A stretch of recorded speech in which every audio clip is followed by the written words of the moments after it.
Wow. So let's go back to that question. We talked about the client experience. Let's talk about how to maximize value from the perspective of, let's just say you're representing a seller, Mike. So a seller comes to you and says, hey, we've lived here for 5 years. We've made a few improvements. How can we truly maximize value so when we have more money to roll over for our purchase? How would you advise a seller in that respect? That's a great question. The very first thing we do is meet with the client and do an assessment of their situation, of the house itself, and where they want to go. When we begin with the end in mind, it's a lot easier to focus on what's at hand. And at least from the standpoint of motivation, that's a huge driver. If you don't know where you're going or you don't know the house that you want to go to, in our industry we call it the cream puff house. That's the one that got away that everybody man, that's the house. I would have made this move. It's worth it to move, because I found the house. So if they haven't identified the house yet, it's hard to do it simultaneously until you found that house or you know where you're going. So it sounds like timing is a huge piece. Timing's a huge piece. Yeah. Absolutely. But in terms of going back to the very first thing at hand, first order of business is connecting with that home seller, walking through the property, going through an assessment. And we're talking about the art of and maximizing. having a lot of detail through that assessment, right? Absolutely. You always ask a tremendous amount of questions. You're trying to get every improvement down to, even if a particular bedroom had been painted, you're trying to get every aspect of information you can about that house so you can showcase it and cast it in its best possible light. Absolutely. Hands down. We're talking about the art of maximizing value as it relates to sellers. And part of it is going through that assessment, making those prep experience, those things that make the home show in its best light in terms of staging, in terms of, and we're not opposed to having contractors come in to give an assessment if something is needed. Sure. But we're not talking about ripping out flooring and replacing.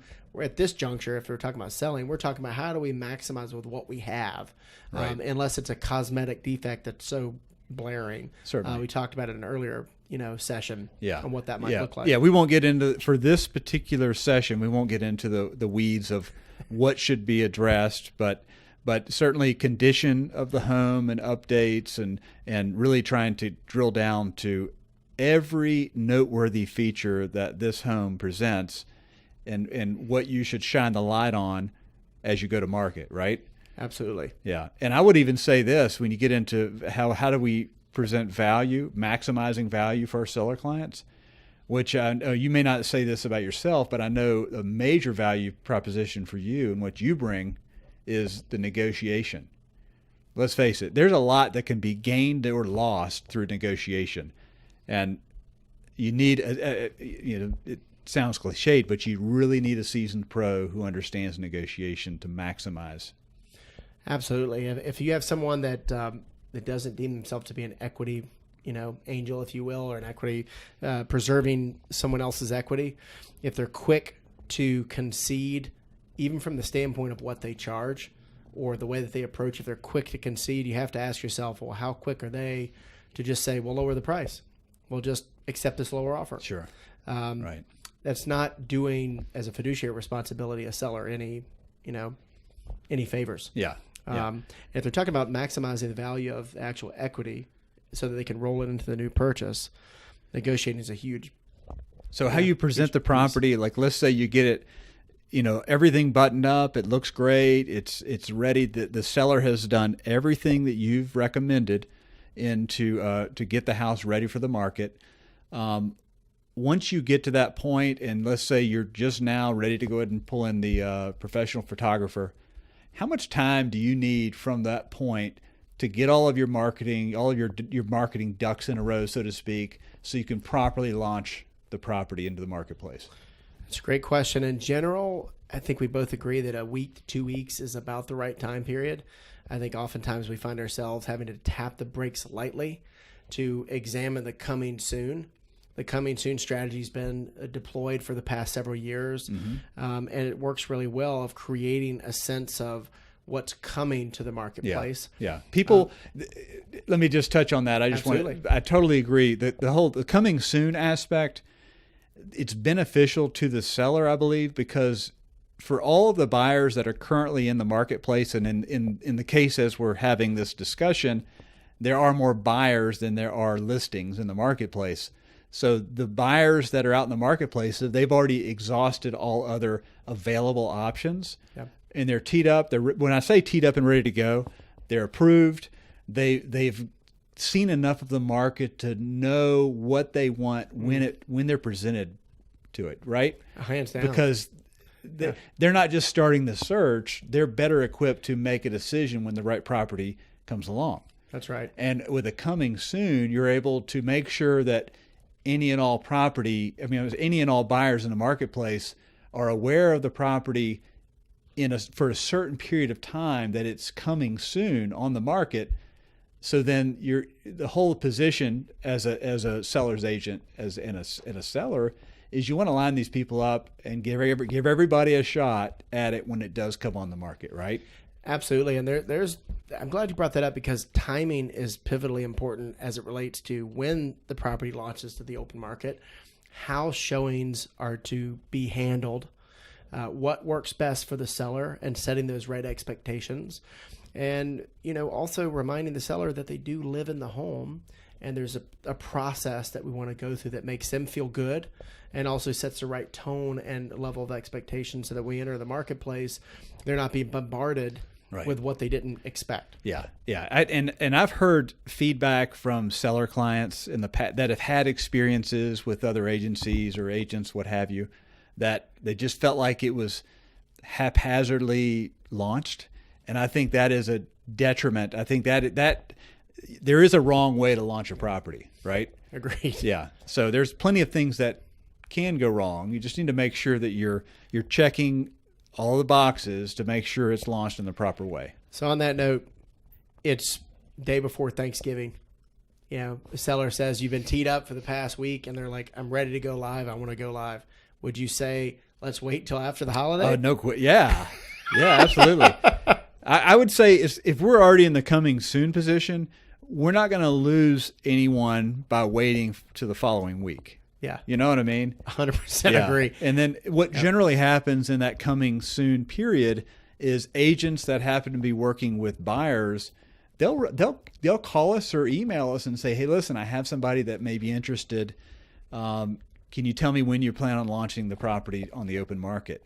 And so we're very transparent. Okay, yeah, we're looking at launching, the Monday after Thanksgiving, and we'd love to get you in for a showing. I'll email them a link, and they can go ahead and schedule a showing so my clients know when the buyers are coming through, and furthermore are able to gauge interest even in advance of it going on the market. I love that. Big business has done product launches for years. It's a marketing strategy. It's tried and true. And so by positioning ourselves as launching a product, which is, in this case, a home that someone's going to live in, we want to think of ourselves as marketeers. We also want to think of ourselves as a retail component. When you go into a hotel, for example, and you spend the night there, what do you think of when you walk in? What is the experience like? Mm-hmm. If something's off, you're quick to go to the manager and say, hey, the beds aren't made. Yeah. There's this funny smell here. Can you do something about that or change my room? Sure. And we're so accustomed to that in the marketplace as a retail component. Yeah. There's an expectation. There's an expectation. Yeah. 100%. Just as there is when folks are looking at our listing in direct comparison to other listings, right? Correct. Absolutely. Yeah. I think a lot of times folks think, well, they're just looking at houses on my street or just looking at my home. And buyers don't operate that way, do they, Scott? They look at many variables. Buyers, they'll start broad and they'll narrow, but let's face it, there are certain neighborhoods that are somewhat similar to other neighborhoods that offer the same amenities and features and aspects. So it's not just looking at a particular neighborhood. Certainly when we value a property, we're going to look at the within the neighborhood of past sales comparisons. But that's not going to be the determining factor for which a buyer identifies a property, right? Yeah. Yeah. Hands down. So today we're talking about art of maximizing value as it relates to the sellers. And I like how you talked about even bigger than that, where we touched upon starting with the results. I think at the end of the day, the goal is to sell the property with the maximum amount of open market value with the least amount of hassle in the shortest amount of time. Certainly. Time matters. There's no question. That's another way to maximize value, is transacting it expeditiously, within the time frame of what the seller is expecting, right? Absolutely. If they say, I've got to be to Houston for a new job transfer, and here it is right before Halloween as we're shooting this session, and I've got to be in there by January 1st. Mm-hmm. Well, gosh, if the average days on the market in that community are 90 days, we're actually behind. Right. Yeah. There's no question that is a part of the methodology to identify how to meet the goals that our sellers have in mind, right? Absolutely. Yeah. Let's go ahead and look at the average days on the market. Let's look, furthermore, at how quickly homes are selling, which homes are selling, where are they priced amongst the competition. And obviously, we feel like we have a very, very strong ratio on list to sale in direct comparison to the market. I'd Absolutely. put our numbers against the rest of the market, and we'd win it all day long. I'm very confident that we're at a good place. We bring value in that respect. Absolutely. And that goes back to the earlier negotiating as well as pricing it well. I mean, when you have a seller, Scott, that says, gosh, Scott, the range here is X to Y, but, we really feel like we can push it and get Z. How is that seller shooting themselves in the foot with that mindset? Well, I will tell you, if in certain cases, I may agree that we could push it. Okay. In certain cases, I feel like, there might be an opportunity to set a new precedent for the community or the area. Yeah. But on the other hand, there are other cases where, overpricing can be something that we need to stop short of. We want to maximize value, but we don't want to get out of the range of what can be justified, not only in direct comparison with the other competing properties, but assuming we do procure a buyer, we need to, if there's a bank involved, the bank's going to want to make sure it's worth at or more of what the buyer's willing to pay. And the last thing we want to do is have an appraisal issue in the 11th hour, and then the seller, then we have to potentially renegotiate that price and get less than what's been contracted. And that's not always how it will play out, but oftentimes that is how it's played out. Absolutely. And we don't run into those circumstances too often, thank goodness. It's not because we're doing the work on the front end. That's right. That's right. And we're keeping it within realistic. And I agree. Going back to the earlier point, absolutely. If we can set a new precedent in the neighborhood, there's been many cases that's been the case, because in that marketplace, we're diving deep to the trends in the neighborhood, trends of what's selling, how it's selling, what was that approach like, and then modeling that based on, well, this is what they did, this is what we do, this is how we can maximize the value. Positioning. That's a case by case based on positioning. Yeah, totally 100%. agree.